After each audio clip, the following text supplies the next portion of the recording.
Dewch yn fyddio. Diolch yn y Dduw am gyfle arall i ddod yma ger dy fron ac i ni'n cyflwyno'n hamser i ti ac yn gofyn i ti fendithio'n hamser ac i fod yma neu'n plith. Trig yr hawrth ym hyn i'n gofyn hyn oll trwy enw ac heiddiant yn harglwydd Iesu Grist. Amen. Diolch ni ddechrau trwy gannu'r emyn rhif 85. Emyn rhif 85, tyred arglwydd tyrd yn fian, dim ni'n boddia dan y ne. Dim ond ti a ddeil fy ysbryd gwan llyddedig yn eiliad. 85, gewn ni sefyll i'w chanu.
Croeso'n gwasanaeth ar ôl yr oedfa fe fydd na luniaeth ysgafn drws nesaf yn y neuadd.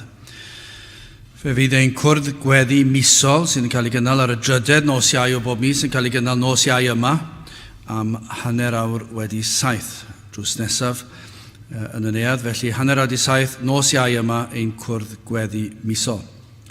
Fydd yn hoedfa nesaf pnawn Sul am hanner awr wedi 3. Nawr wrth i ni gymryd y casgliad, gen i gael ni tra'r ein heistedd emyn rhif 285. 285.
Fydd am darlleniad o'r Efengyl yn ôl Marc, bedwaredd benod,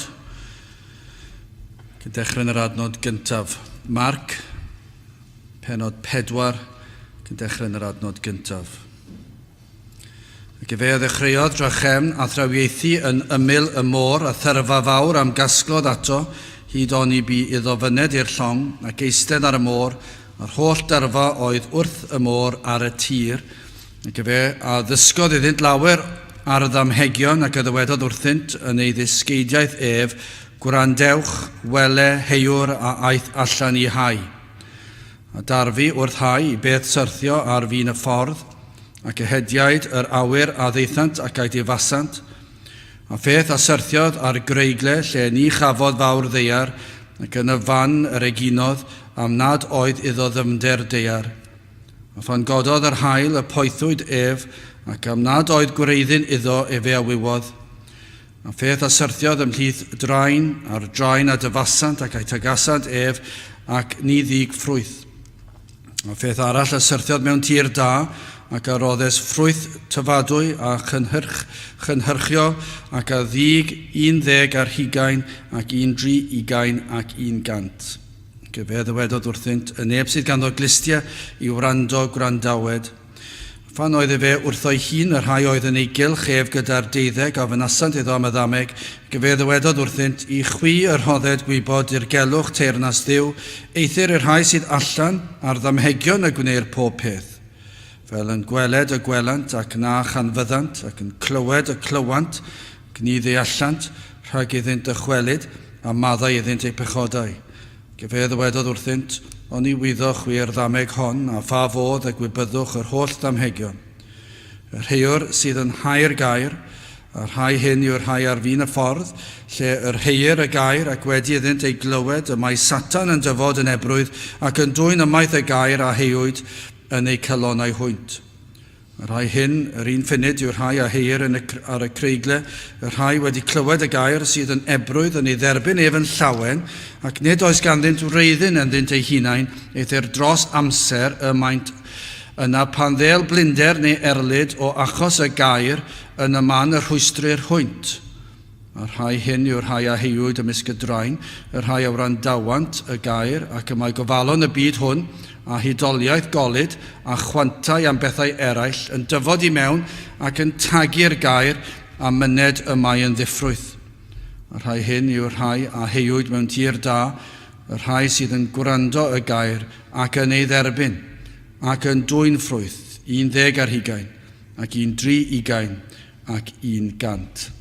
Byddai bendith Duw ar ei air sanctaidd ef. Gadewch ni nawr droi at ein harglwydd mewn gweddi. Diolch yn ei ti unwaith eto o Dduw am gyfle arall i ddod ger dy fron, ac i ni yn diolch i ti am ffordd iachawdwriaeth sydd wedi darparu ffordd i bechaduriaid fel ni, cael dod ata ti a alw yn dad nefol, ac ein bod ni yn gwybod bod na wrandawiad i ni fel dy blant, gan ein bod yn dod trwy yr arglwydd Iesu Grist, trwy ei fywyd, ei farwolaeth a'i atgyfodiad, ac iddo nawr ei fod yn eiriol trosom ni, ac hyd yn oed yn ystod yr oedfa hon, ei fod yn nawr ar dy ddeheulaw yn eiriol trosom ni. Ac felly o Dduw gad i ni i fod yn ymwybodol o hyn yn ystod yr oedfa, o Dduw mewn dyddiau blin a chaled, y dyddiau lle mae'r fath atgasedd tuag at y air di. Gymaint o anwybodaeth a difaterwch ynglyn â'r gwir ysbrydol. Ac o Dduw i ni yn gweld mor anodd i'w cyrraedd unrhyw un y dyddiau hyn. Ond o Dduw wrth i ni ystyried ein bod yn fach o ran nifer, o Dduw y mae'r holl alluog ar ein hochor ni, ac y mae'n gwaredwr yn eiriol trosom ni. Ac felly o Dduw y fath safle o nerth yr ydym yn ddi heddiw, ac yn edrych yn allanol i'r lygad yn wan, ond o Dduw i ni'n gwybod ein bod yn blant i'r holl alluog Dduw. Ac felly o Dduw gad i ni i fod yn ymwybodol o hyn heddi. Gad i ni i alw arna ti i weithio yn rymus yn ein plith. Mewn eiliad yr wyt ti'n gallu trawsnewid cyflwr enaid, yr wyt ti'n gallu newid cyflwr dinas mewn eiliad, mewn cenedl hyd yn oed mewn eiliad, yr wyt ti'n gallu newid pethau'n sydyn, ac o Dduw y gall cenedl cael ei droi ben i weired, ac o Dduw i ni cael gweld pobl yn dychwelyd i geisio dy wyneb di. I ni yn gofyn o Dduw i ni cael gweld y law ar waith yn ein plith ni yma heddi. Gad i ni deimlo dy bresenoldeb yn agos ato ni yn ein cynhesu ni. Efallai o Dduw os wedi dod yma gyda celonnau oeraidd, i ni yn gofyn i ti gynhesu'r celonnau hynny. I ni yn gofyn o Dduw os ydy'r lygad yn gwbl geiedig i ryfeddodau yr Efengil. I ni yn gofyn y bydd ysbryd ar waith yn agor y llygau treini, yn peri iddynt weld rhyfeddod yr Efengil. O Dduw, am y cliw, os oes cliw yma sydd yn fyddar i'r seiniau prydferth o'th air di. I ni yn gweddio y bydd ysbryd ar waith, yn peri y bydd y byddar yn cael clywed y gwirioneddau wedi glywed y sawl gwaith, ond yn clywed, yn gwrando ac yn cofleidio. Felly o Dduw te'r gweithio yn ein plith ni, i ni yn cyflwyno'r holl ddwrnod i'th ofal di, yn gofyn i ti fod yn ein plith ni ym mhob oedfa fydd yma heddi, a byddi di yn gweithio mawl a clod i'th enw di. Ac bydd gyda ni yn ystod yr wythnos gad i ni fyw mewn ffordd sydd yn dy ogoneddu di. I ni'n gofyn am ein cwrdd gweddi, ni'n gweddio Dduw yn ystod yr oedfa honno. Bydd ysbryd yn dod i lawr ein plith. O Dduw, i ni yn ymwybodol gall unrhyw gyfarfod, unrhyw adeg lle mae dy bobl yn ymgynnull i geisio dy wyneb di, alw ar denw di, fe all fod yr oedfa honno lle rwy ti yn ymweld ath blant. Ac felly o Dduw, i ni yn gweddio, a byddi di hyd yn oed yn ymweld â ni nos iau yn ein cwrdd gweddi, a byddi di'n arwen ni yn ein gweddiau, ac o Dduw, gad i ni weld y modd rwy ti'n ateb gweddiau dy blant. O Dduw, gweithio felly yn ein plith, bendithiau'r wythnos, bendithiau'r dydd yma heddiw, bendithiau'n hoedfa ni yma, cadw'r un drwg i ffwrdd. Diogelan hamser a nertha ni nawr, i ni'n gofyn hyn o trwy enw ac heiddiant ein harglwydd Iesu Grist. Amen.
Dewch ni gael ni emyn rhif 624.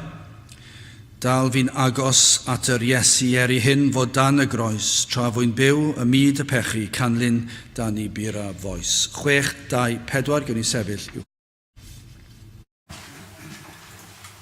Amen.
Bydd am testyn o'r efengil yn ôl Marc, y 4 benod a'r 9 adnod.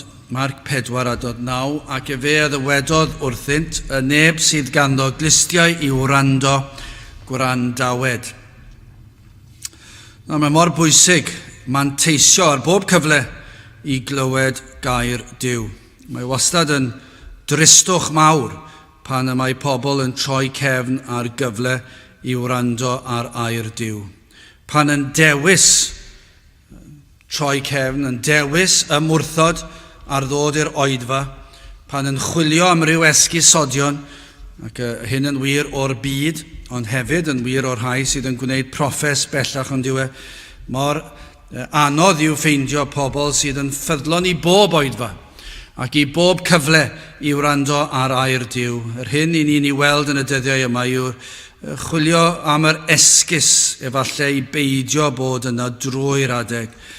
Ac mae mor bwysig i fanteisio ar y cyfle sydd yn cael ei rhoi i ni. Mae Iesu Grist wedi gosod ei bilpid fel petai ar long, ac mae'r gynulleidfa ar lan y môr. Chi'n gallu dychmygu'r darlun, yno y mae, tor fawr, yn dod wrth ymyl y dŵr a'r Iesu ar y cwch yn cyhoeddi gair Duw iddynt. Ac yr un yw'r her, pa bynnag bryd y cyhoeddi'r gair Duw, i ni'n gweld yn y 3 adnod, gwrandewch, ac yna mynd ymlaen, wel e heiwraeth allan i hau. Mae yn ei ddyddiau fe, yn y dyddiau Crist ar y ddaear, efallai yr un yw'r sefyllfa, yr un yw'r cyflwr dyn, lle mae angen dweud gwrandewch. Allwch chi ddychmygu mewn ambell i sefyllfa, does dim angen dweud gwrandewch. Mae pobl ar flaenau traed neu ar ymyl y gader yn gwrando ar beth bynnag yw, falle bod yna rhyw newyddion maen nhw eisiau glywed. Ond fan hyn, yr oedd angen dweud, ac yn sicr i ni'n gweld yn y ddameg sydd yn cael ei gyhoeddi fan hyn yn canolbwyntio ar yr elfen hynny. Ond yma yn ein plith ni a pwy a wyr, os oes yna rai yn gwrando ar y we neu fe fyddan nhw'n gwrando ar y we, yr gorchymyn yw'r un fath i chi heddiw ag yr oedd pryd hynny. Gwrandewch, mae'n ddyletswydd arnoch chi wrando. Be bynnag yw eich barn am yr un sydd yn cyhoeddi. Dyna y broblem yn aml iawn, yw'r broblem yma o falle rhagfarn am yr un sydd yn pregethu, efallai i ni'n ffeindio hynny, pobl yn dweud, wel, dwi ddim yn licio'r math yna bregethwr, ac felly dwi'n mynd i gysgu neu'n troi ffwrdd neu'n breuddwydio am rhywbeth arall, ac yn rhoi rhyw esgus yn dweud, wel, dwi ddim yn gwybod os dwi'n licio'r ffordd mae'n dweud pethau, felly dwi ddim yn mynd i wrando. Wel, mae yna ddyletswydd arnoch chi wrando. Pan mae gair Duw yn cael ei gyhoeddi, pinnau bod chi'n hoffi yr cyhoeddwr a'i ffeidio, y math o gyhoeddwr yw a'i ffeidio, y dyletswydd arnoch chi wrando. A pam i ni'n dweud hynny? Mwyn eich enaid, dim unrhyw beth arall. Mae yna ddyletswydd arnoch chi i wrando, fe ddylsech chi wrando, fe eich gorchmynir chi i wrando. Mae mor ddiddorol, pa le bynnag mae rhywun yn pregethu, fe geir gynulleidfa tebyg i'r un disgrifir fan hyn. Wel, i ddweud y gwir, bron bob tro.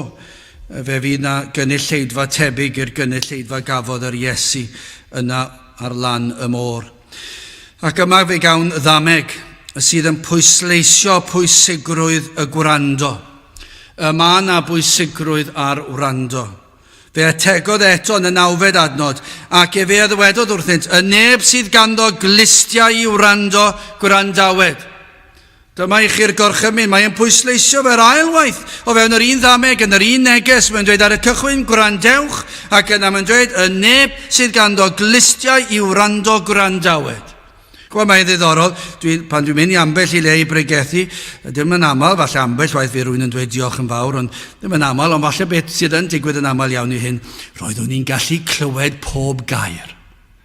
Achos bod llais athro y gen i siwr o fod, ac efallai bod y llais yn gallu bod yn uchel, ac maen nhw'n dweud fe nes i glywed pob gair. Ond chi'n bod wrthyn nhw ddweud, dwi bron iawn a dweud wrthyn nhw, fe wnaethoch chi glywed bob gair siwr o fod, ond wnaethoch chi ddim gwrando ar un gair. Fe glywoch chi fi'n digon da. O'ch chi'n gallu clywed fi, ac os oes na beiriant yma sydd yn gwneud y llais yn fwy, yn sicr fyddwch chi'n clywed. Ond a oeddech chi'n gwrando?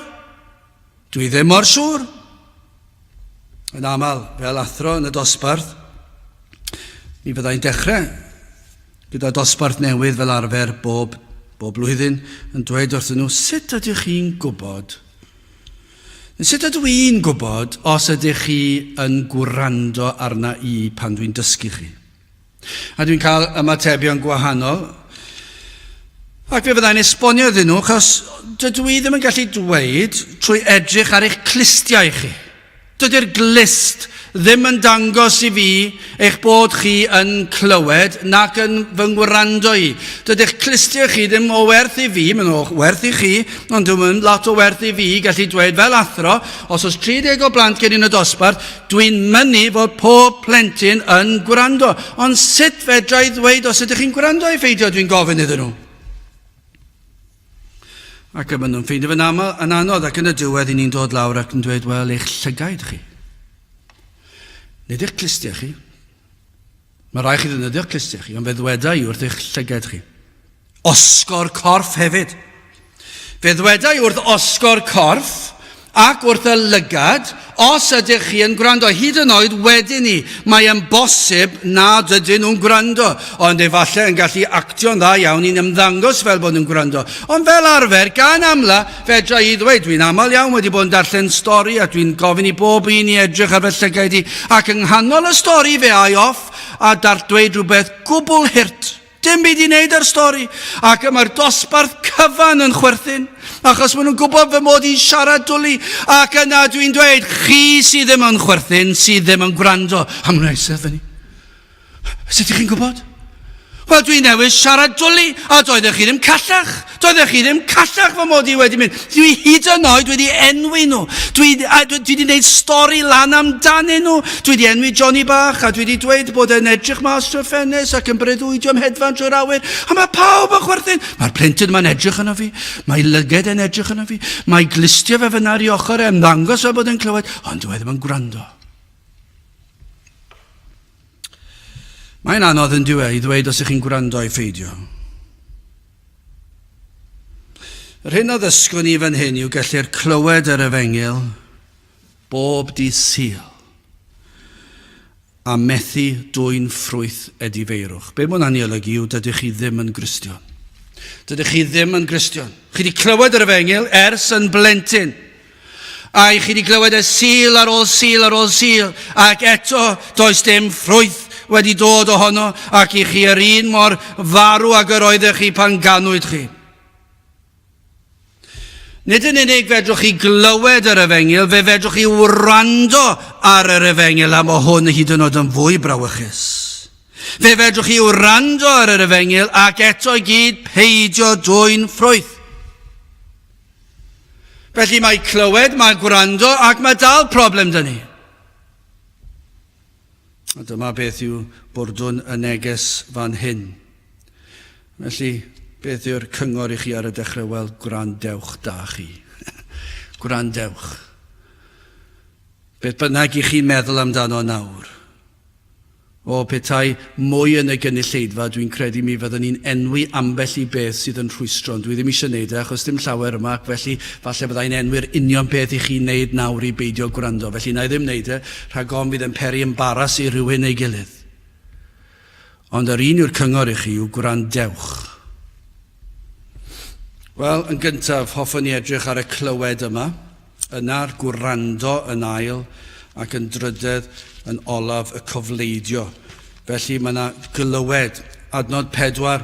A darfu wrthhau i beth syrthio ar fin y ffordd ac ehediad yr awyr a ddeithant ac a'i difasant. Wel, mae'r ddameg yma'n enwog yn diwedd. Falle siwr o fod un o'r damhegion mwyaf enwog yn yr holl ysgrythur. I ni'n gwybod y stori, ac felly beth yw'r bregeth yma yw arall eiriad o'r stori, o'r ddameg.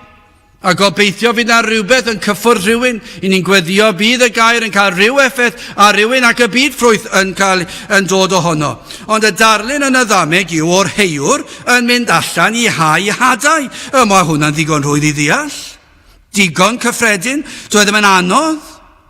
A cawn darlun o Iesu Grist felly yn gyntaf, ac yna falle'r heiwr Iesu Grist, Duw, Iesu Grist, ei weision neu pregethwyr, Cenhadon rhai sydd yn tystio am Iesu Grist, yr un yw'r neges, yr rhai sydd yn mynd allan i hau yn cyhoeddi'r Efengyl, fel ffarmwr yn taflu'r hadau ar hyd y tir, yn gobeithio bydd hyn yn dwyn ffrwyth. A dyna beth i ni'n neud. Ac bron iawn, i ni'n gallu dweud yn y dyddiau yma lle mae'r we ganddo ni, ac mae'r oedfaon yn fyw ar y we, ac yna, chi'n gallu gwylio nhw yn hwyrach hefyd, mae'r broses o hau'r hadau yn ehangu'n anferth, ond yw e, mae e'n mynd yn anferthol. Ni'n taflu'r hadau dros y byd i gyd erbyn hyn. Ac mae'r darlun yma o'r had, sef gair Duw, yn cael ei gyhoeddi.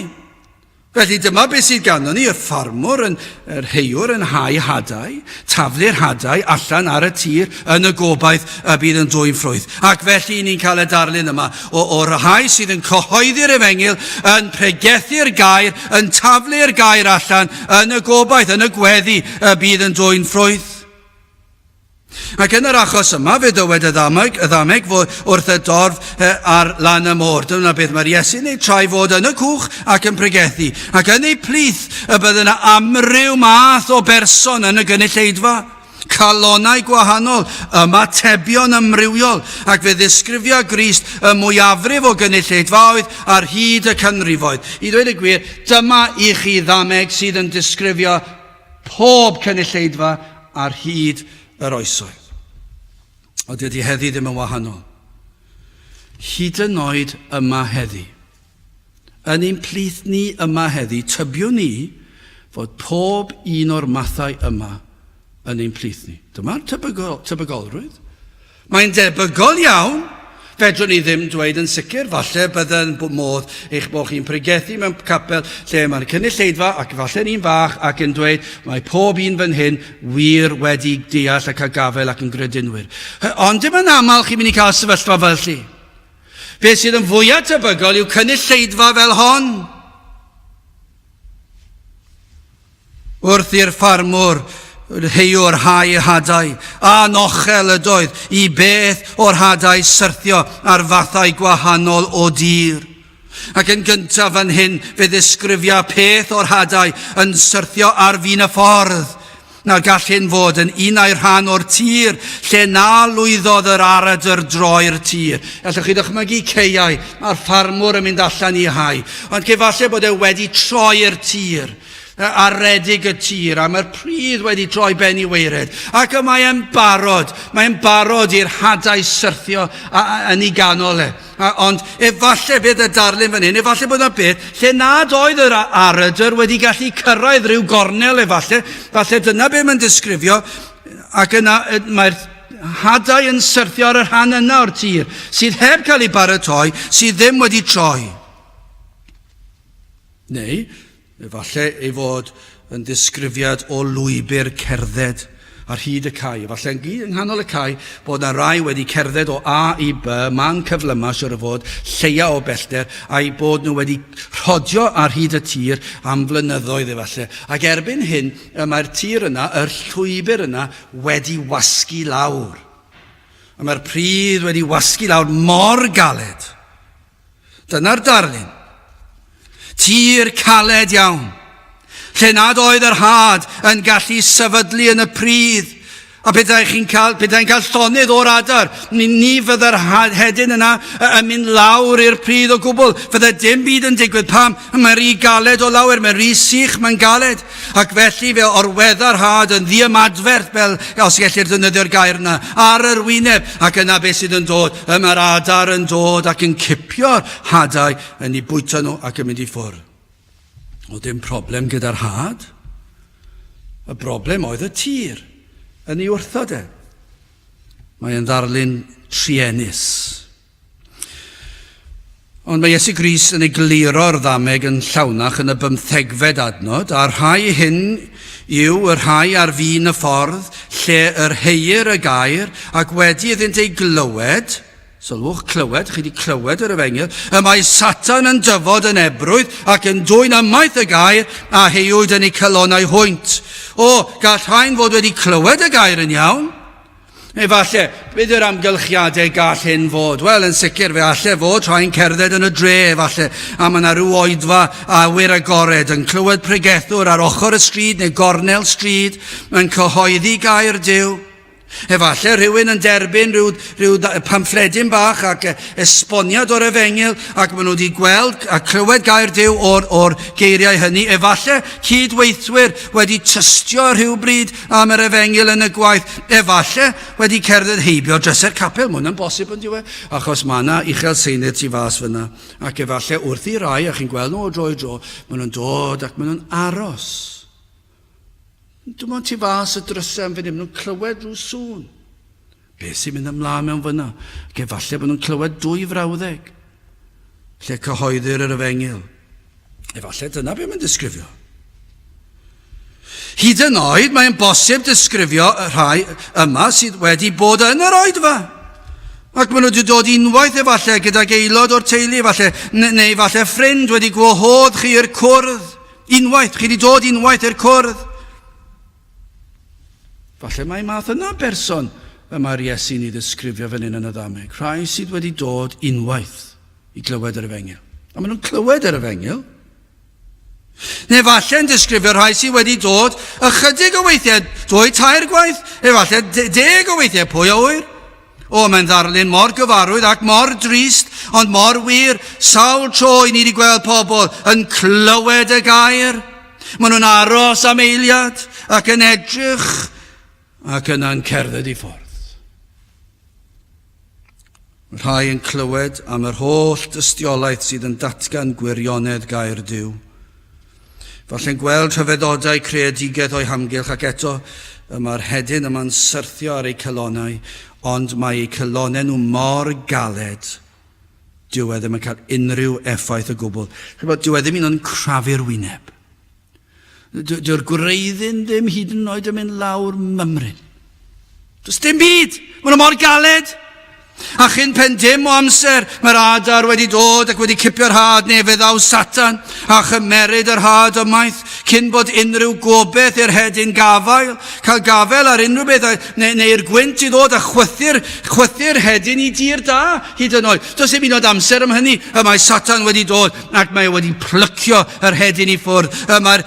Os oedd na ddiddordeb, os oedd na awydd i wrando unwaith, mae'n cael ei gymryd i ffwrdd ac mae'r diddordeb wedi diflannu'n llwyr. Tro ar ôl tro i ni gweld pobl yn troi cefnau ac yn cerdded i ffwrdd. Ond nid yna Iohannes ein gwlad ni. Tir fel ar fin y ffordd, caled. Ond nid yna ddisgrifio'r y Gymru i chi. Ar ei fwyaf, dyna'r mwyafrif. Mae fel hau hadau ac mae'n syrthio ar dir caled. Dyw e ddim yn neud dim gwahaniaeth o gwbl i bob ymddangosiad. Maen nhw mor galed. Pan mae'r Efengyl, llyn nhw fod llawn crefydd, ond pan mae'n dod i'r Efengyl, maen nhw mor galed, maen nhw'n i wrthod e, does dim diddordeb dyn nhw, ac maen nhw'n cario ymlaen yn ei bywydau fel petai nhw ddim wedi clywed dim byd. Efallai wrth gael sgwrs, ddim hyd yn oed y maent yn barod ystyried yr hyn a ddywedir. Pan ych chi'n siarad ar rwy'n, dyn nhw ddim hyd yn oed yn ystyried bod na elfen o bosibilrwydd fod e'n wir. Fod e'n gwneud synwyr. Dyw e ddim yn gwneud synwyr ein bod ni bod y byd yma wedi bod yn dod o ddamwain a hap o ryw ffrwydrad a wedi creu rhyw fwnci ac i ni wedi tyfu ohono. Dyw e ddim yn gwneud synwyr. Dyw e ddim yn gwneud synwyr i ddyn galluog gredu'r fat dwptra. Ac eto i gyd, chi'n darllen gair Duw sydd yn llawn synwyr. Mae'n gwneud gwbl sens. Mae'n amlwg, mae'r Beibl yn dweud y cyfan am greadigedd y byd a pam mae'r byd fel ag y mae hi heddi. Ond allwch chi ddweud hyn tan bod chi'n las yn y wyneb a dyw e ddim yn gwneud dim gwahaniaeth o gwbl. Does dim diddordeb. Dyw e ddim hyd yn oed yn perydd yn godi ei heiliau. A yw yn bosib y disgrifio Crist yr rhai sydd yma heddi yn ein plith ni. Ond yw'n bosib i ni ddefnyddio'r rhan yma o'r ddameg, y tir caled yma, i ddisgrifio rhai ohonoch chi sydd wedi bod yma bron iawn trwy'ch bywyd. Os yw yn bosib, yna mae hwnna'n ddarlun trienus. Achos nes ymlaen i ni'n dod i ddisgrifio rhai fel chi siwr o fod. Ond beth sydd yn frawychus yw efallai bod hwn yn disgrifiad o'r rhai. Bod yr ddameg yma, rhan yma o'r ddameg, yr had sydd yn syrthio ar fin y ffordd tir caled, lle dwi ddim yn gwneud dim effaith o gwbl. O mor drienus, nad yw'r gair erioed wedi ei cyffwrdd. Llwch chi ddychmygu bod yna rai ohonon ni fan hyn, neu wedi bod, efallai mae hyn sydd yn wir, rhai sydd wedi bod yn ein plith ni, o'i genedigaeth nad yw'r gair wedi cael dim effaith arnynt erioed.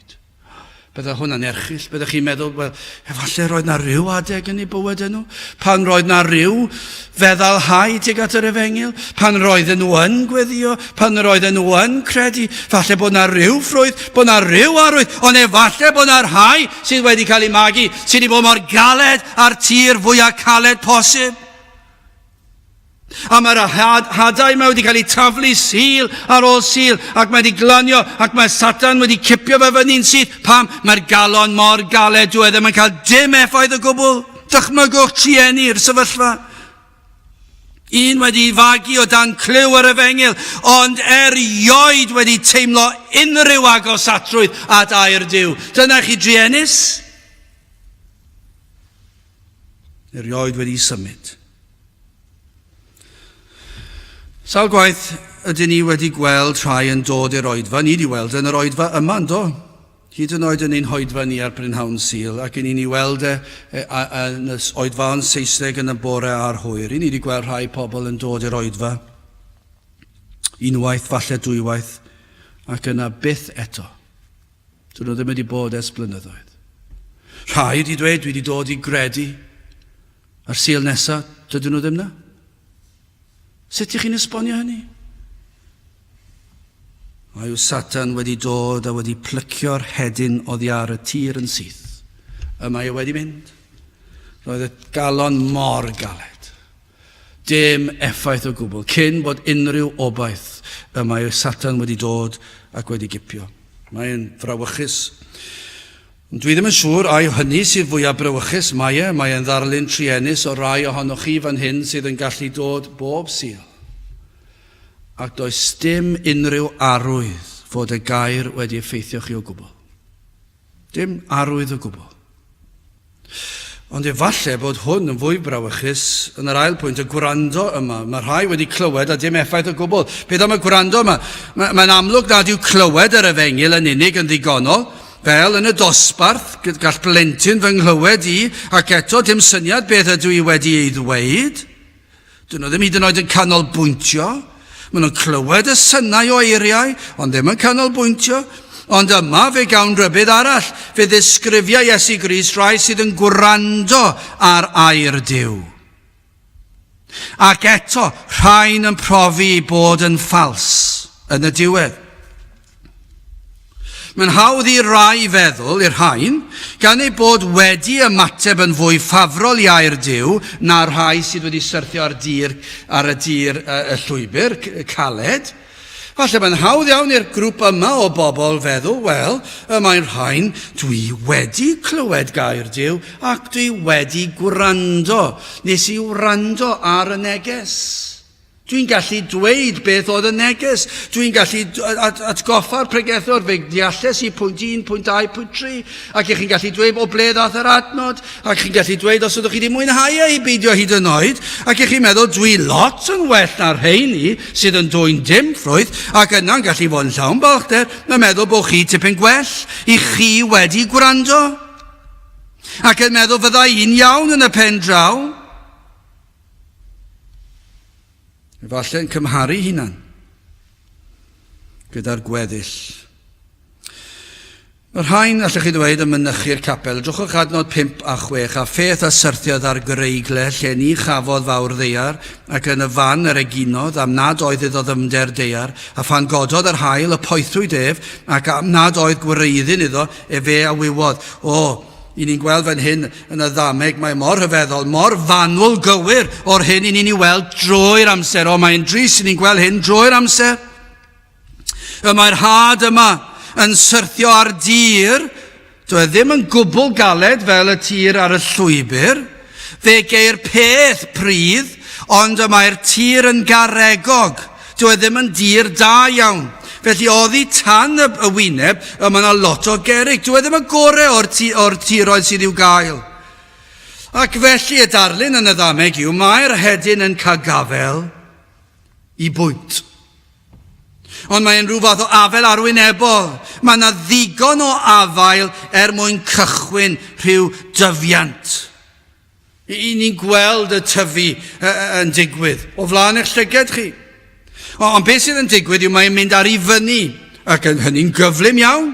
Dyw e ddim yn mynd lawr. Pam dyw e ddim yn mynd lawr? Achos dyw e ddim yn dir da iawn. Dyw e ddim yn llawn lleithder o ddŵr a o ddaioni i'r hedyn dyfu. Mae yna lot o gerig yna. Sa chi'n cael dim byd mas o garreg nag eich. So sa hedyn yn mynd i fyw oddi ar carreg? Does dim daioni mewn carreg. Felly fwy o gerig sydd yna, lleia o bosibilrwydd sydd i'r hedyn yma i dyfu'n iawn. Ond mae yna ddigon o brydd yna i rhywbeth i ddigwydd, ond mae'n seithi lan yn gloi. Dyma'r darlun fan hyn. Mae'r hedyn yn mynd lan yn gloi, ond dyw e ddim yn gwreiddio. Dyw e ddim yn mynd lawr i cael y lleithder. Mae'n dir sych. Ac felly, yn ymddangos yn iawn ar y cychwyn, dyw e ddim yn iawn.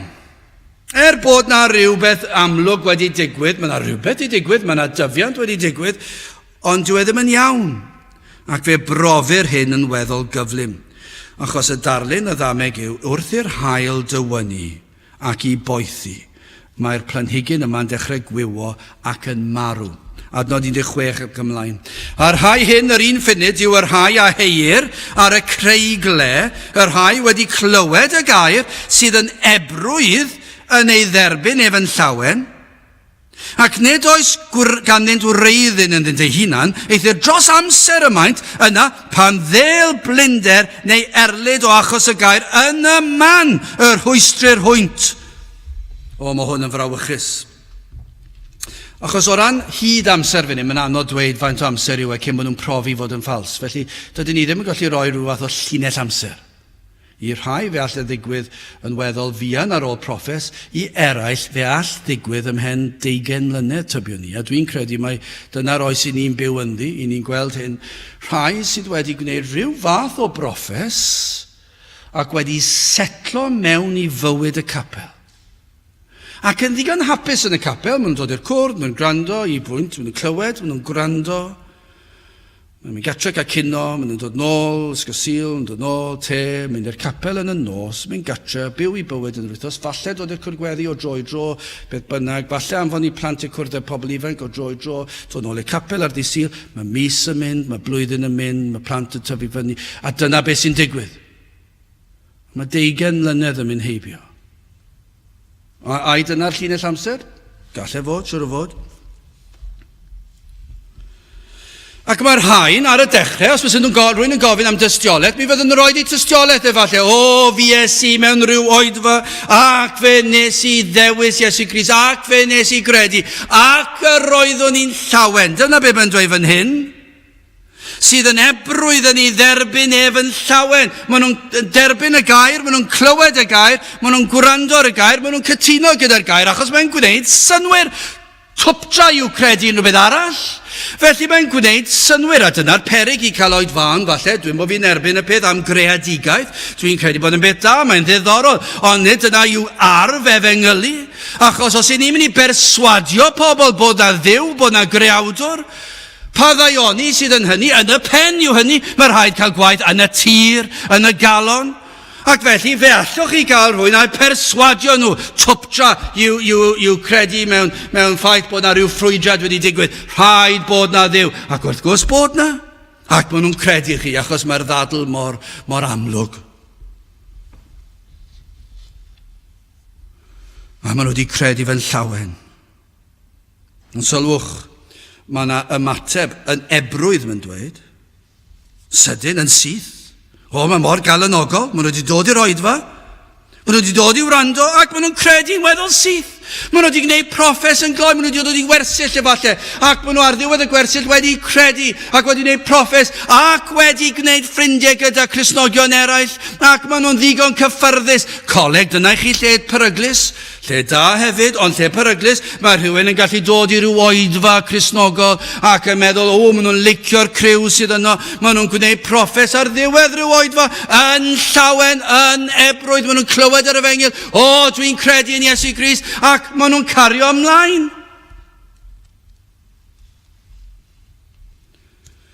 Nawr wrth gwrs, fe all y broffes honno fod yn real ac yn iawn. Ond mae yna rybydd yma'n does. Rhaid gofyn, a oedd yn wrandawiad achubol. Achos y rhybydd fan hyn yw nad oes gwreiddyn wedi dod, oes dim gwreiddyn yna. Fe laniodd yr hedyn ar dir sydd yn digon parod i wrando'r peth, ac maen nhw wedi ymateb yn Llawen, ac fe dyfodd rhywbeth, fe fuodd na ryw ymateb, fe fuodd na ryw ymateb, maen nhw wedi gwneud proffes, mae ganddyn nhw dystiolaeth i'w ddweud, yn dilyn rhyw oedfa emosiynol efallai, yn dilyn falle rhyw ddigwyddiad brawychus yn ei bywydau nhw, neu profedigedd ofnadw. Efallai bod e wedi digwydd y broffes yma o dan ddylanwad cyfeillion. Lle mae yna eraill yn ymateb ac felly yn dylanwadu, ond ydyn ni'n gweld hynny mewn rhyw fath o gyfarfodydd anferthol. Ac mae'n rhan o'r dacteg i gael pobl i godi fyny ar eu traed, rhai sydd wedi gwneud proffes eisoes, cerddwch i'r blaen. Ac wrth i lawer, falle 100-200 o bobl sydd wedi gwneud proffes godi lan, be maen nhw'n dweud yw, mae'n helpu bobl eraill i ddod hefyd, maen nhw'n teimlo'n unig. A beth sy'n digwydd, maen nhw'n codi ar eu traed, ac maen nhw'n dod gyda nhw, mae'n llawn emosiwn. Nawr, dydyn ni ddim yn dweud oedd ddim yn bosib iddyn nhw ddod i gredu yn yr amgylchiadau hynny, mae Duw yn sofran. Ond nid dyna sydd yn achub, ac yn aml iawn, fe ceir rhai, efallai wedi cael eu cymryd gan yr emosiwn, ac yn codi ar gerddoriaeth, ar dorf, ac yn meddwl fe ddoi i flaen, ac fe na i broffes. Mor hawdd i'w gwneud proffes sydyn. Ond yna pan ddawan hawsterau, erledigaeth efallai. Yna y mae'r haul yn cynhesu ac yn poethi, ac dyw'r rhain ddim yn para. Maen nhw'n gwywo. Yn sicr o dan erledigaeth fe gelech chi hynny, ond chi'n gwybod yn yr oes i ni'n byw ynddi, beth dwi'n tybio falle sydd yn fwy teg i ddisgrifio yw hyn. Pan ddaw cyfnod lle bod rhaid gwneud safiad dros y gwir, sefyll, chwifio'r faner fel betai, ac bod hyn yn mynd i gostio. Dyna'r broblem. Efallai nawr bod y safiad yn golygu fi rhaid i fi golli ffrindiau. Efallai bydd y safiad yn golygu fy mod i'n colli swydd. Efallai bod y gost yn ormod i sefyll, mae'r haul yn rhy boeth, ac y mae'r planhigyn yn gwywo, mae'r broffes yn diflannu. Nid ydyn yn hoffi pa mor gul yw y ffordd. Does dim ots os yn yr hodio ar hyn aelwyr yn lwybr gul o'r blaen, pan roedd yn fwy llydan, ond maen nhw'n digon parod i ddweud dwi'n hodio gyda'r rhai cil, ond os oedd yr llwybr cil yn weddol llydan, o dim ots gyda nhw fod gyda'r efengylwyr pryd hynny, o dim ots gyda nhw fod gyda'r rheini, oedd yn cyhoeddi bod nhw ar y llwybr cil, cyn belled bod nhw'n gallu rhodio ar y llwybr llydan hefyd, pyn ei fod yr gweddill yn gwybod ni'n ei beidio. Yr oedd rhaid cael bydolrwydd, ac yr oedden nhw'n hapus yn mynd i'r capel, ond yn byw bywyd bydol, ac roedden nhw'n ddigon hapus ei byd. Ond efallai, beth sydd yn digwydd? Falle bod yna bregethwr newydd yn dod i'r capel, a fod hwn yn pregethu yn erth yr ysbryd glân, ac yn pregethu'r efengil, a dyn nhw ddim yn hoffi fe. Dyn nhw'n hoffi fe. Dyn nhw ddim yn licio'r neges. Maen nhw wedi bod am 20 mlynedd efallai. Dyn nhw ddim yn gwrando'n iawn, ond maen nhw'n meddwl bod nhw'n gwrando, dyn nhw'n clywed, dyn nhw'n gwrando. Ond yna ryw ddwrnod, 20 mlynedd ymhellach efallai, maen nhw'n gwrando ar y pregethwr yn meddwl, dwi ddim yn licio hwnna. Pam? Mae nawr yn galw arna i sefyll ac i fod yn ymwahanu o'r byd ac i byw bywyd sanctaidd ac efallai bod y geiniog wedi syrthio i'w le. Ac o'r diwedd maen nhw wedi dechrau dieth goblygiadau'r efengil a dydyn nhw ddim yn licio fe. Ac maen nhw'n beio pawb a phopeth. Beth sydd fel arfer yn digwydd yn yr achos yma? Mae'r rhain yn gadael y capel. Maen nhw'n dechrau dweud I chi'n pregethu'n galed iawn. Dydych chi ddim wedi pregethu dim gwahanol I beth oeddech chi 20 mlynedd ynghynt. Ond mae'r rhain wedi dechrau deall beth I chi'n ei ddweud. Efallai bod rhaid gwneud safiad achos bod yna rhai yn y capel sydd yn erbyn y peth ac chi'n gweld eraill yn sefyll dros y gwir ac yma yna frwydr yn ymlaen a chi gallu gweld dyn nhw ddim yn fodlon sefyll. Ac maen nhw'n troi cefn ac y maent yn gwywo. Maen nhw'n profi nad oedd eu cylonau wedi paratoi gan Dduw. Nid oedd yr aradr nefolaidd wedi troi'r galon yn y lle cyntaf, ac roedd e dal I fod yn garegog. Nid oeddent wedi gweld eu pechod am yr hyn ydoedd. Doedden nhw ddim wedi gweld rhyfeddod Iesu Grist ar y groes. Dim ond agweddau a welsant. Nid oedd wedi cael gafel arnynt. Doedd e ddim yn bopeth iddynt. Adnod 17, ac nid oes ganddynt wreiddyn ynddynt ei hunan, eithyr dros amser y maint, yna pan ddel blinder neu erlyd o achos y gair yn y man y rhwystrau'r hwynt. Yr un mor gyflym â'r proffes, fe ddaw y gwrthgiliad, ond falle bod llinell amser hir rhyngddyn nhw, bod na fodlonrwydd wedi bod, sefydlogrwydd yn ei bywydau bob dydd, ond pan dath yr haul allan, pan roedd rhaid gwneud safiad, doedden nhw ddim yn fodlon sefyll gyda'r gwir. Ac yma yna gwrthgilio, dim gwell nid gwrthgilio yw'r gair. Yma yna profi nad oeddent wir wedi deall yn y lle cyntaf. Ond eto fe ddisgrifio Iesu Grist math arall o wrandawyr, so mae gyda chi rhai sydd yn clywed, rhai sydd yn gwrando ac yn ymateb yn sydyn, maen nhw'n neud proffes, ac yn aml iawn mae'r rhain yn neud I chi deimlo bod chi erioed wedi dechrau, maen nhw'n tystiolaethu I bawb, maen nhw'n gweddio yn y cwrdd-gweddi, ac yn amhen blwyddyn, dyn nhw ddim nunlle. Dyn nhw'n mynd I capel dim mwy, maen nhw wedi priodi rhywun, maen nhw wedi cyd-fyw gyda rhywun, maen nhw wedi beth bynnag, maen nhw wedi just troi cefn llwyr ar y capel, maen nhw wedi mynd o'r sain ar y fengil, ac eich chi'n meddwl, wel, o'r rhain yn neud fi deimlo nad oedden ni erioed wedi dechrau. Ble maen nhw? Ond mae math arall o wrandawyr, adnod 7, a pheth a syrthiodd ymhlith y draen, a'r draen a dyfasant, ac a'i tagasant ef, ac ni ddig ffrwyth. Ac eto, nid y tir gore sydd fan hyn chwaith, tir yn llawn chwyn nawr, nid yr un caregog, ond llawn chwyn a llawn draen, a mae'r planhigyn sydd yn tyfu nawr, eto yn tyfu'n gyflym, yr un math o broffes sydd ni'n cael fan hyn, yr un math o broffes cyflym, maen nhw wedi gwneud rhyw broffes o dan rhyw amgylchiadau, ac maen nhw'n tyfu y pam, dweud, dyna chi broffes hyfryd, dyna chi dystiolaeth cadarnhaol, ac yna cael ei dagu. Eto rhai sydd yn clywed, sydd yn gwrando ac yn ymateb, yn ei fyddhau yn ei bywydau I bwynt. Mae yna rhyw fath o ei fyddhau yn ei bywyd. Rhain yn broffeswyr wedi ystyried y gwirionedd, yn cytuno gyda'r gwirionedd, ac hyd yn oed yn ei fyddhau i'r gwirionedd, ac maent yn ymwahanu o rai pethau o'r byd, ac yn gwneud rhai pethau y gwna plant yr arglwydd, ac felly mae yna rhyw ymddangosiad ei bod nhw wedi deall. Mae yna rhyw lawenydd yna, mae yna rhyw ymwahanu wedi digwydd, mae yna rhyw gofleidio wedi digwydd, ac I chi'n gweld, wel, ydy, maen nhw yn dod i'r cwrdd-gweddi, ond eto dyw pethau ddim yn adio fyny. Mae yna fydolrwydd yna, ac eto gyd maen nhw'n dod i'r cwrdd, ac maen nhw'n ymwahanu pwynt. Maen nhw'n cadw'r sil, ond ambell waith, dyw'r sil ddim yn bwysig trwy'r amser. Sym ots os gollon ni cwrdd o dro I dro, sym ots os gollai'r cwrdd-gweddi o dro I dro, sym ots am y pethau yma, ond mae'r rhain yn dangos rhyw ymateb. Adnod 18 ac 19, a'r rhai hyn yw'r rhai a heiwyd a misg y draen, yr rhai a randawant y gair, ac y mae gofalon y byd hwn, a hudoliaeth golyd, a chwantau am bethau eraill, yn dyfod I mewn, ac yn tagu'r gair. A myned yma yn ddiffrwydd. Lle yna maes o law pan ddaw treialon y byd. Ofnau a phryderon am faterion y ddeiar yma. Falle?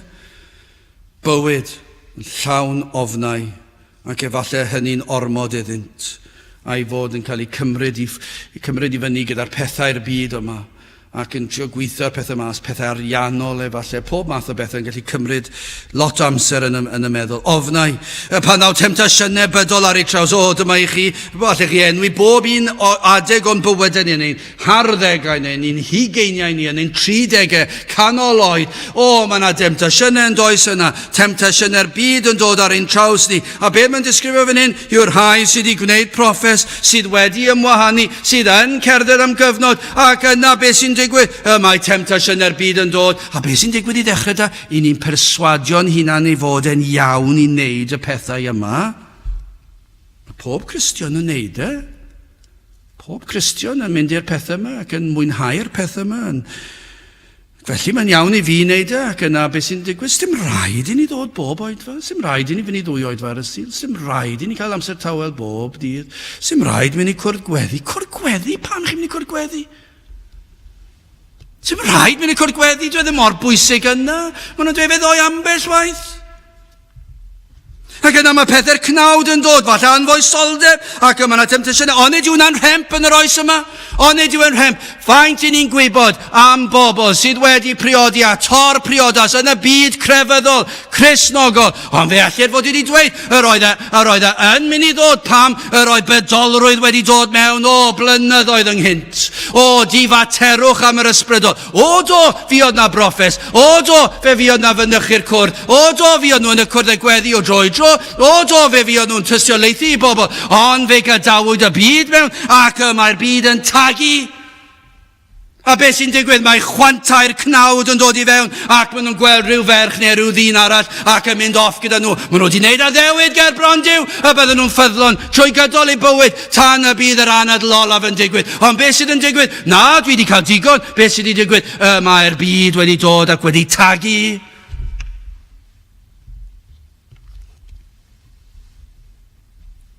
I ni'n gweld hyn dro o tro mywydau proffeswyr Cristnogol. Rhai oed yn ffyddlon. Dod i'r cwrdde, o maes o law, oherwydd prysurdeb bywyd, oherwydd gofalon bywyd, oherwydd tristwch bywyd. Ni'n gallu rhoi lot o esgusodion, ydyn. Mae yna rai oherwydd tristwch bywyd. Bywyd trist. Ond oherwydd tristwch bywyd, maen nhw'n troi cefn. Lle mae'r synwyr? Pan mae rhywbeth trist yn digwydd, at bwy ddylsech chi droi? Chi'n mynd troi at y byd? Dy'r byd yn mynd i wneud dim byd i'ch helpu chi. At Grist ddylsech chi droi, ond maen nhw'n troi at y byd oherwydd tristwch bywyd. Maen nhw'n colli'r cwrddau oherwydd tristwch. Neu oherwydd pleser bywyd. Dyma'r un fwyaf amlwg efallai, oherwydd pleser bywyd. Chwantau'r cnawd.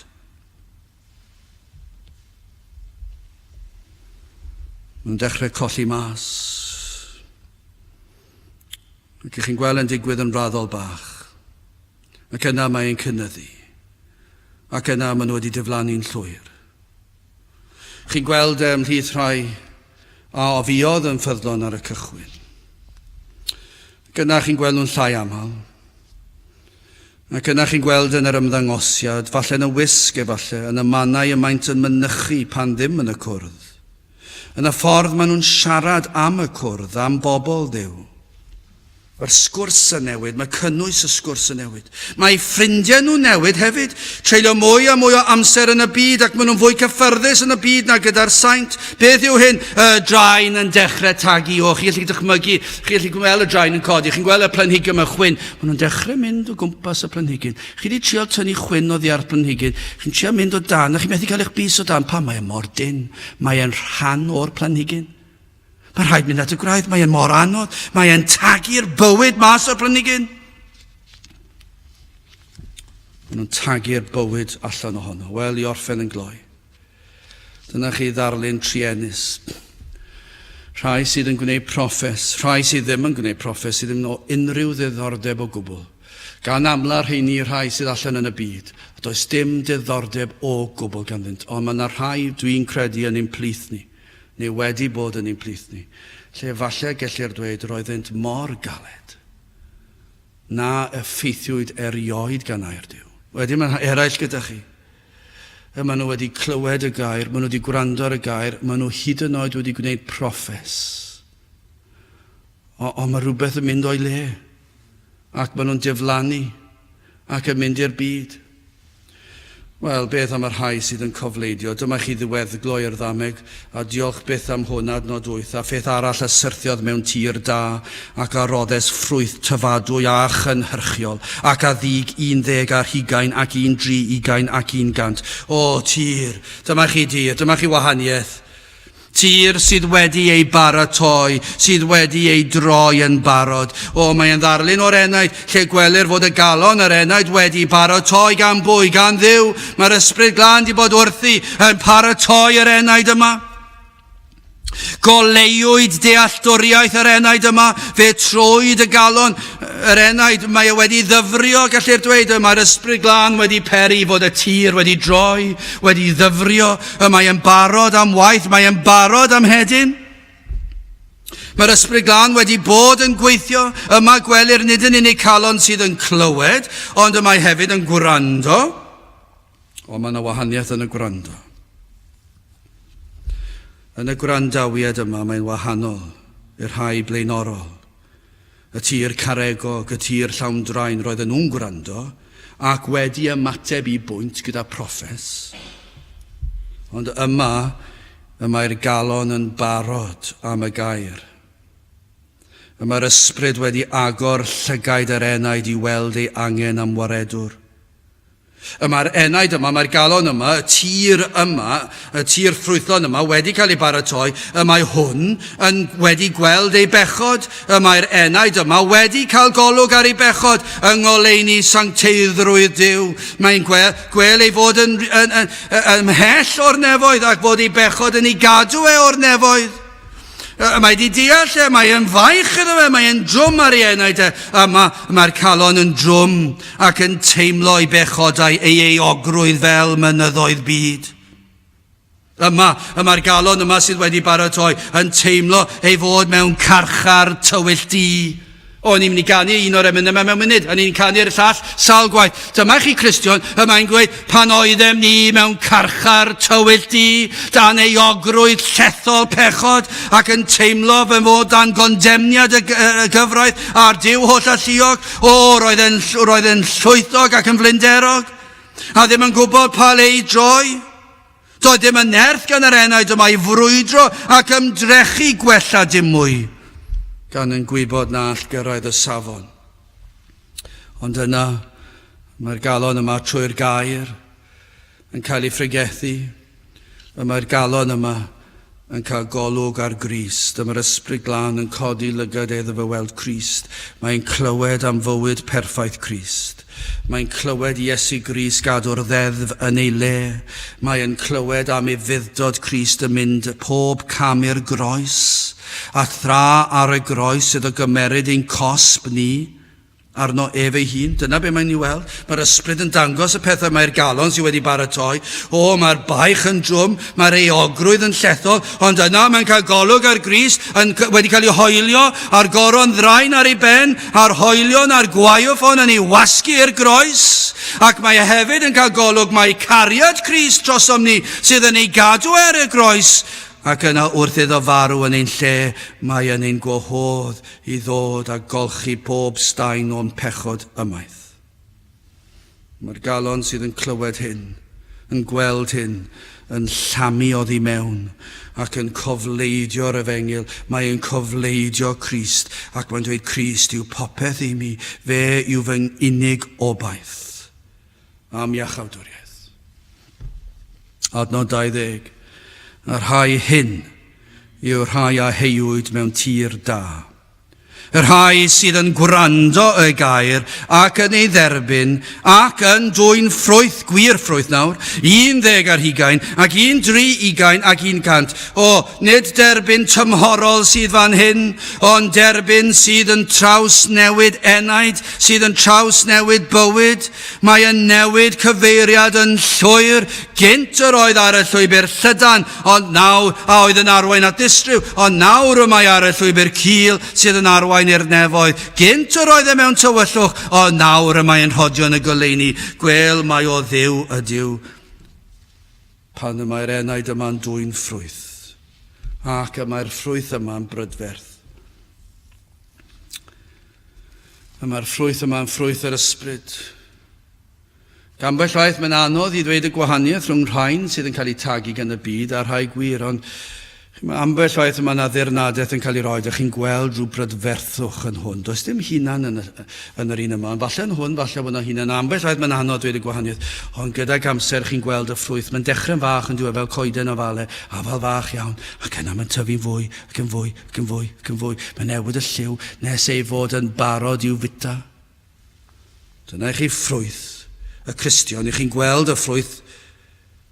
Ond nid y pwyslais sydd ar faint o ffrwyth, ond bod yna ffrwyth. Mae'n dweud mae yna lefelau o ffrwyth. Mae yna rhai sydd yn dod â fwy o ffrwyth. Mae yna rhai sydd yn gwneud mwy disgrifio Crist. Pob un ohonom yn y ddameg yma. Ac mae rhai sydd yn gwneud proffes yn llwyddo gwneud llawer. Ond dim dyna'r neges yn un. Y neges yw, oes yna ffrwyth. Wrth gwrs i ni moyn dwy'n llawer o ffrwyth. Ond y prif neges dwedwn ni yw hyn, rhaid bod na wir ffrwyth. Bod gwir ffydd wedi digwydd. Gai ofyn i gloi, pa un o'r tiroedd yma ydych chi? Ein gweddi yw hyn, os nad ydych yn barod wedi pwyso ar y Grist a chredu ynddo ac yn dwy'n ffrwyth. Ein gweddi yw, bydd yr ysbryd glân yn barod yn gweithio ar dir eich enaid ac yn ei baratoi. Eich bod yn clywed ac yn gwrando, a'i fod yn eich argyhoeddi chi. Na fyddwch chi'n dod heddi at Grist, tra bod cyfle cofleidio'r mab. Byddwch chi'n dod tra bod na gyfle i alw arno, ac iddo'ch golchi'n wynach na'r eira. Ac y bydd y ffrwyth yn dod ohonoch, mawl a clod yw enw ef. Pa un i chi? Mae pob un ohonyn nhw'n frawychus. Yn gweddi hefyd yw na fyddwn ni'n un o'r rhai hyn sydd wedi gwneud rhyw broffes cyfleus ac bod 10 mlynedd yn mynd heibio, 20 mlynedd yn mynd heibio, 10 ar 20, 20, hanner canrif. Ac yna bod yn dod i'r rhaid gwneud safiad. Ac yna i chi'n teimlo'r gwres yn ormod a fod yn eich gwywo chi. Neu fydd y byd yn dod ac yn eich tagu chi. Na fydd hynny'n wir. Gweddio mae'r gwaith fydd fod yn calonau ni wedi ei droi yn barod, fod yr ysbryd wedi gwneud gwaith. Ac y byddwn ni'n gofyn i Dduw, Dduw Graston, dangos i mi fy mod yn eiddo i ti. Dwed y fod yn eiddo i mi, mewn llythrennau eglur clir. Dyna be ni moyn. Ac y byddwn ni yn dwy'n ffrwyth. Ac y byddwn ni'n dangos ein bod ni wir wedi deall. Ac y byddwn ni'n byw yn ffyddlon tan y byddwn ni'n gadael y ddaear yma, lle bydd ffydd yn diflannu ac yn troi'n olwg. Ond yr her i rai o'ch chi fan hyn i bob un ohono ni yw hyn. Dyma be mae Iesu Grist yn dweud, ac fe a ddywedodd wrthynt, neu fe a ddywedodd wrthych chi yma heddi, y neb sydd ganddo glistiau i'w rando, gwrandawed. Gadewch i ni weddio. Dduw, i ni yn diolch i ti am yr efengil sanctaidd, ac i ni yn diolch bod yr ysbryd ar waith ac yn gweddio i fod ar waith yma ni'n plith ni. Ac yn gweddio Dduw na fyddwn ni'n dim ond yn clywed yr efengil ac yn gwrando yn unig. Ni'n gweddio Dduw na fyddwn ni'n gwneud rhyw broffes cyfleus. Ond Dduw mae gwaith o ddifri ac y byddwn ni'n cael gweld ffrwyth yn dod. Ac mae ti fydd yn cael yr holl fawl a'r clod. Trigar ha bendithion ni nawr, i ni'n gofyn hyn o trwy enw ac heiddiant ein harglwydd Iesu Grist. Amen. Gadewch i ni orffen ein gwasanaeth trwy ganu'r emyn rhif 103, mi dafla maich oddi ar fy ngwar wrth deimlo dwy foloes, ei ogrwydd fel mynyddoedd byd drwy'n ganu wrth dy groes. 103 gyda sefyll i'w chanu. Oh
Nawr bydd ydi ras yn harglwydd Iesu Grist a chariad Duw a chymdeithas yr Ysbryd Glân fod gyda chwi oll hyd byth.